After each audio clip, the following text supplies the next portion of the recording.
प्रायोजक राम बंधू लोणचे। आता प्रत्येक जण जिंकेल।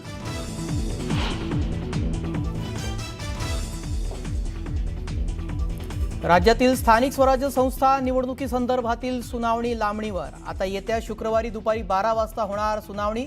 सुनावणीकडे संपूर्ण देशाचं लक्ष।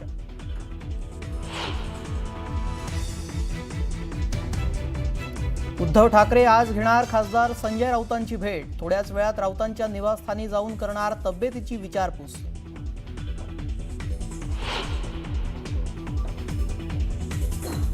तुमच्या हातात तिजोरीच्या चाव्या असल्या तरीही तिजोरीचा मालक आमच्याकडे आहे, त्यामुळे विकासाची काळजी करू नका। कोल्हापुरात प्रचार सभेत बोलताना चंद्रकांत पाटलांचा अजितदादांना जोरदार टोला। अयोध्येतील प्रभू श्रीराम मंदिर ध्वजारोहण सोहळा संपन्न। पंतप्रधान नरेंद्र मोदींच्या हस्ते ध्वजारोहण। सरसंघचालक मोहन भागवतांचीही सोहळ्याला विशेष उपस्थिती।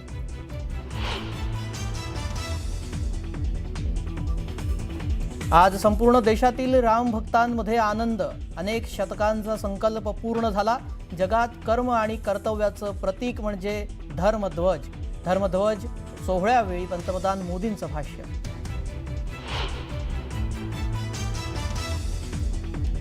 मागील 11 महिन्यात 320 माओवाद्यांचा खात्मा। माओवाद्यांनीच बुकलेट जारी करून दिली माहिती।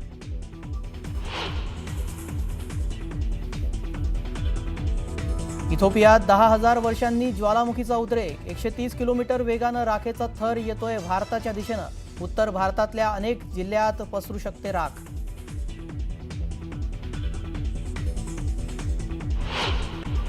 गावाकडच्या 50 बातम्या। शिवसेनेच्या उमेदवारांच्या प्रचाराकरता उपमुख्यमंत्री एकनाथ शिंदे आज पूर्व विदर्भाच्या दौऱ्यावर आहेत। गोंदिया, भंडारा, नागपूर आणि चंद्रपूर जिल्ह्यात ते जाहीर सभा घेणार आहेत। नागपूर जिल्ह्यामध्ये 13 ठिकाणी शिंदेंच्या शिवसेनेनं भाजपला आव्हान दिलं आहे।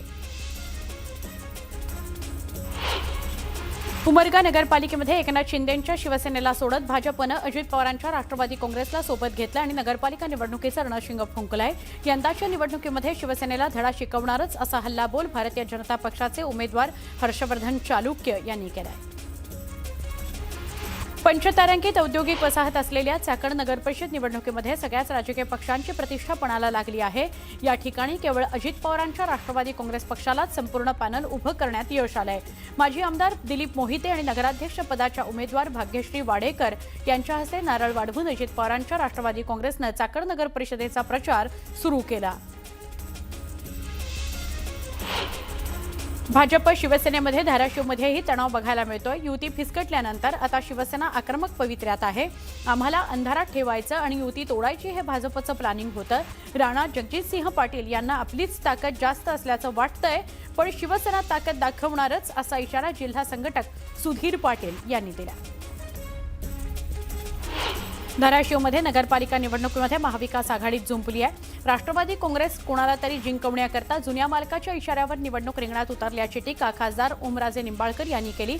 जनाधार असलेल्या पक्षावर तुम्ही अन्याय करता म्हणून आम्ही वेगळं लढण्याचा निर्णय घेतल्याचं राष्ट्रवादी काँग्रेसचे जिल्हाध्यक्ष प्रतापसिंह पाटलांनी स्पष्ट केलं। फुलंब्री नगरपंचायतीमध्ये स्थानिक राजकारणामध्ये खळबळ उडालेली आहे। शिंदे सेनेकडून नगराध्यक्ष पदाकरता उभे असलेले आनंद ढोके यांनी भाजपमध्ये प्रवेश केलेला आहे। ढोके यांच्या भाजप प्रवेशानं शिंदे आणि भाजपमध्ये नाराजी बघायला मिळतेय। तुम्ही मला साथ द्या, मी तुम्हाला साथ देतो असं म्हणत अजित पवारांनी मतदारांना साथ घातली। तुम्हाला विकास पाहिजे तर मी विकास करू शकतो, मी तुम्हाला मदत करू शकतो असं अजित पवार म्हणाले। मी शब्दाचा पक्का आहे, माझ्यावर आरोप प्रत्यारोप होत असतात, पण मी स्वच्छ काम करण्याचा प्रयत्न करतो असं अजित पवार म्हणाले।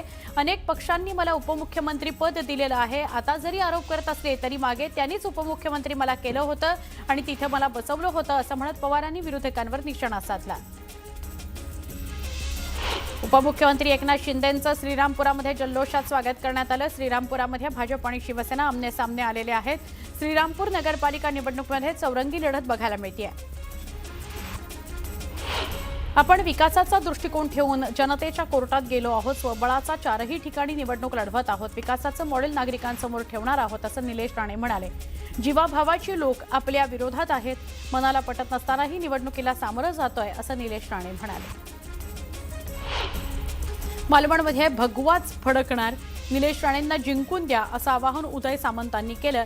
नारायण राणेंनंतर निलेश राणे सिंधुदुर्ग जिल्हा सांभाळू शकतात असं वक्तव्य उदय सामंतांनी केलं.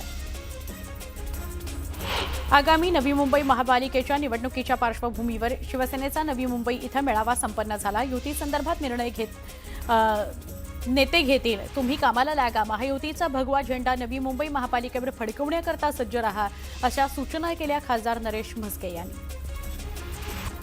सांगलीच्या जतमध्ये नगर परिषदेकरता महाविकास आघाडीकडून प्रचाराचा शुभारंभ करण्यात आला. काँग्रेसकडून या ठिकाणी नगराध्यक्षपदाकरता सांगली बाजार समितीचे सभापती सुजय शिंदे यांना उमेदवारी देण्यात आली आहे. भाजप, राष्ट्रवादी काँग्रेस, अजित पवार गट आणि शिवसेना शिंदेंची अशा आणि त्याचबरोबर महाविकास आघाडी सुद्धा अशा चौरंगी लढती इथं बघायला मिळणार आहे. वाशिमच्या मालेगाव नगरपंचायतीच्या नगराध्यक्षपदाकरता महायुतीमधील भाजप, शिवसेना आणि राष्ट्रवादी काँग्रेस हे घटक पक्ष तसंच महाविकास आघाडीमधील काँग्रेस तसंच वंचित बहुजन आघाडीनं आपला उमेदवार निवडणूक रिंगणामध्ये उतरवला आहे. या निवडणुकीमध्ये मोठी चुरस बघायला मिळते. अखेरच्या क्षणी तिरंगी लढत होण्याची शक्यता आहे. यवतमाळच्या पांढरकवडा नगरपरिषद नगराध्यक्षपदाकरता भाजपनं आतिश बोरेले यांना निवडणूक रिंगणात उतरवलेला आहे. महायुतीतील मित्रपक्ष शिवसेना आणि अजित पवारांची राष्ट्रवादी काँग्रेस मात्र एकत्र लढत आहेत. भाजपकडून उमेदवारी न मिळाल्यानं माजी नगराध्यक्ष शंकर बडे यांनी अपक्ष उमेदवारी दाखल केली. कराडला ज्येष्ठ नागरिकांकडून छत्रपती शिवाजी महाराज उद्यानामध्ये नगरपालिका निवडणुकीच्या पार्श्वभूमीवर स्वर्गीय यशवंतराव चव्हाण यांच्या पुण्यतिथी पूर्वसंध्येला आगळावेगळा उपक्रम राबवण्यात आला. कराड नगरपालिका निवडणूक रिंगणामध्ये असलेल्या सगळ्या 9 नगराध्यक्षपदाच्या उमेदवारांना एकाच व्यासपीठावर आणत शहराच्या विकासाचं रोल मॉडेल मांडण्यास सांगितलं गेलंय. या सुसंस्कृत राजकारण यात पाहायला मिळतंय अशी चर्चा कराडसह राज्यातल्या राजकीय नेत्यांमध्ये सुरू झाली आहे. सलील देशमुख यांचा राजीनामा सुप्रिया सुळे यांनी नामंजूर केला. मुंबईमध्ये झालेल्या बैठकीत सुळेंनी देशमुखांचा राजीनामा नामंजूर केला. आता सलील देशमुख प्रचारात सहभागी होतात का हे बघायचं. सुषमा अंधारी यांच्या दिल्लीतील भेटीवरून ठाण्याचे खासदार नरेश म्हस्के यांनी मात्र सस्पेन्स वाढवणारं विधान केलं. सगळ्याच पक्षांचे लोक भेटायला येतात, त्या भेटीत काय चर्चा झाली हे आता सांगणं योग्य नाही, मात्र वेळ आल्यावर त्याबाबत सविस्तर भाष्य करेन असं नरेश म्हस्के म्हणाले. नवी मुंबई इथं 4 महिन्यांपासून अनावरणाच्या प्रतीक्षेत असलेल्या छत्रपती शिवाजी महाराज यांच्या पुतळ्याचं मनसे नेते अमित ठाकरे यांनी दुग्धाभिषेक करत अनावरण केलं होतं. त्यानंतर नवी मुंबई पोलिसांनी अमित ठाकरे यांच्यावर गुन्हा नोंदवत नोटीस त्यांना बजावली. याचा निषेध करण्याकरता ठाण्यामध्ये मनसे पदाधिकारी स्वप्नील महिंद्रकर यांनी व्यंगात्मक बॅनर लावला आणि घटनेचा निषेध केला. चुकीचं काम बंद केल्यामुळे धनंजय मुंडेंना वाल्मिक कराडची उणीव भासतेय अशी टीका धनंजय देशमुख यांनी केली. धनंजय मुंडे यांनी परळी इथं सभेमध्ये आपल्यासोबत एक व्यक्ती नाही याची उणीव आणि जाणीव या संदर्भात वक्तव्य केलं होतं, त्यावर त्यांनी टीका केली. महाराष्ट्र राज्य रस्ते विकास महामंडळाकडून मुंबई, ठाणे आणि नवी मुंबईमध्ये बांधण्यात आलेल्या 34 उड्डाणपूल देखभालीकरता महानगरपालिकांकडे हस्तांतरित केले जाणार आहेत. राज्य सरकारनं याबाबतचा निर्णय घेतलेला आहे. 7 दिवसांमध्ये ते ताब्यात घेण्याचे आदेश संबंधित महापालिकांना दिले गेलेले आहेत. त्यानुसार मुंबई महानगर प्रदेशातील 34 उड्डाणपुलांच्या देखभालीची जबाबदारी आता संबंधित महापालिकांकडे असणार आहे. गेले 2 दिवस राज्यातील तापमानामध्ये वाढ झालेली आहे, त्यामुळे गारवा काहीसा कमी झालाय. अनेक भागात उकाडा व्हायला लागलेला आहे. दिवसाच्या तापमानात वाढ झाल्यामुळे उन्हाचा तडाखा देखील बसतोय. दरम्यान पुढील काही दिवस संपूर्ण राज्यात गारठा जाणवणार नाही. याचबरोबर कोकण, मध्य महाराष्ट्रात पावसाचा अंदाज हवामान विभागानं वर्तवला आहे. शिर्डीच्या साकुरी शिवारातील सुरेंद्र सांड यांच्या शेतातील वृक्षाच्या फांदीवर साईबाबांची प्रतिमा उमटल्याचा व्हिडिओ व्हायरल झाला. सोशल मीडियावर व्हिडिओ व्हायरल झाल्यावर दर्शनाकरता भाविकांनी मोठीच गर्दी केली. शहापूर तालुक्यातील साखरोलीमध्ये सुरू असलेल्या श्रीकृष्ण कथेकरता हजारोंच्या संख्येनं भाविकांनी गर्दी केली. महिला भाविकांनी नाचत गात श्रीकृष्ण जन्मोत्सव साजरा केला. संत तुकोबाराय फिरते एकादशी मंडळानं या कथेचं आयोजन केलं होतं. अमरावतीच्या तिवसा तालुक्यातील शिवणगावात रात्रीच्या दरम्यान 2 दिवसात अनेक वेळा भूकंप सदृश्य धक्के बसल्यानं ग्रामस्थांमध्ये भीती आहे. खासदार बळवंत वानखेडे, तिवसाचे तहसीलदार मयूर कळसे यांनी गावात भेट देत पाहणी केली, नागरिकांशी संवाद साधला.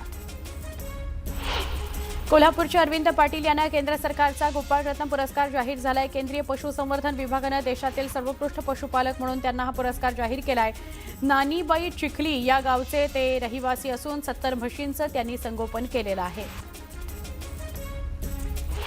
पालघरच्या मोखाडा तालुक्यातील आमला गावातील प्रसूत महिलेला अर्धवट रस्त्यात सोडून रुग्णवाहिका गेल्याने प्रसूत महिलेच्या कुटुंबाला बाळाला घेऊन 2 किलोमीटर पायपीट करावी लागली। या घटनेवर कुटुंबानं संताप व्यक्त केला आहे। गडचिरोली जिल्ह्यातील फुलनार इथं पोलिसांनी माओवाद्यांच्या गडात पोलीस ठाणं सुरू केलं आहे। या भागात गेल्या वर्षभरामध्ये 3 वेळा चकमक झालेली आहे।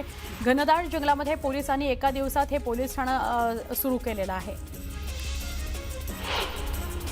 गोंदिया जिल्ह्यातील देवरी तालुक्यातील नवाटोला परिसरामध्ये राष्ट्रीय महामार्गावर कार अनियंत्रित झाली आणि झाडाला जाऊन आदळली। भीषण अपघात झाला, त्यात पत्नीचा जागीच मृत्यू झाला, पती गंभीर जखमी झालाय। कोल्हापुरामध्ये मोटारसायकल चोरट्याला पोलिसांनी अटक केली। त्याच्याकडून 6 मोटारसायकल असा 4,20,000चा मुद्देमाल शहर गुन्हे शाखेनं जप्त केला। छत्रपती संभाजीनगरमध्ये वाहतूक शाखेच्या पोलीस कर्मचाऱ्याला फरफटत नेणाऱ्या रिक्षा चालकाची पोलिसांनी धिंड काढली। रिक्षा चालक आरोपी युसुफ मोहम्मद अन्सारी याला 3 दिवसांची पोलीस कोठडी सुनावण्यात आलेली आहे। जळगाव MIDC परिसरातील चोरट्यांनी 6 दुकानं फोडली। या चोरीत सुमारे 1.25 लाखांची रोकड 2 तिजोऱ्यांसह चोरट्यांनी लंपास केली। गंगापूर छत्रपती संभाजीनगर मार्गावरील बाबरगाव फाट्याजवळ ट्रकनं दुचाकीला धडक दिली। अपघातात दुचाकीवरील चिमुकल्या बहीण भावाचा मृत्यू झाला, वडील गंभीर जखमी झालेत। छत्रपती संभाजीनगरातील जालना रोडवरील एका पंचतारांकित हॉटेलमध्ये शहरातील एका महिलेनं तब्बल 6 महिने बनावट कागदपत्रांच्या आधारे मुक्काम ठोकल्याचा धक्कादायक प्रकार उघडकीस आला। सिडको पोलिसांनी संशयाच्या आधारे कारवाई करत खोलीची झडती घेतली असता महिलेच्या बॅगेत 2017च्या UPSC निवड यादीची प्रत आढळली। अफगाणिस्तान, पाकिस्तानमधून पैशाचे व्यवहार होत असल्याचं सुद्धा समोर आलं। बीडमध्ये एका 5.5 वर्षाच्या चिमुरडीवर लैंगिक अत्याचार करण्यात आलाय। अत्यंत धक्कादायक आणि संतापजनक प्रकार समोर आला। नात्यातीलच एका मुलानं अत्याचार केल्याचं समोर आलंय। पीडित मुलीवर बीडच्या अतिदक्षता विभागात उपचार सुरू आहेत। स्थानिक स्वराज्य संस्थांच्या निवडणुकांबाबत आज सुप्रीम कोर्टामध्ये महत्त्वाची सुनावणी होते। यामुळे सगळ्यांचं लक्ष सुनावणीकडेच लागलेलं आहे। ठाकरे बंधूंनी निवडणूक आयोगाला पत्र लिहिलंय। 21 दिवसांमध्ये मतदार यादीतले घोळ दुरुस्त करा, नाहीतर निवडणूक पुढे ढकलण्याची मागणी पत्रातून उद्धव ठाकरे यांनी केली आहे।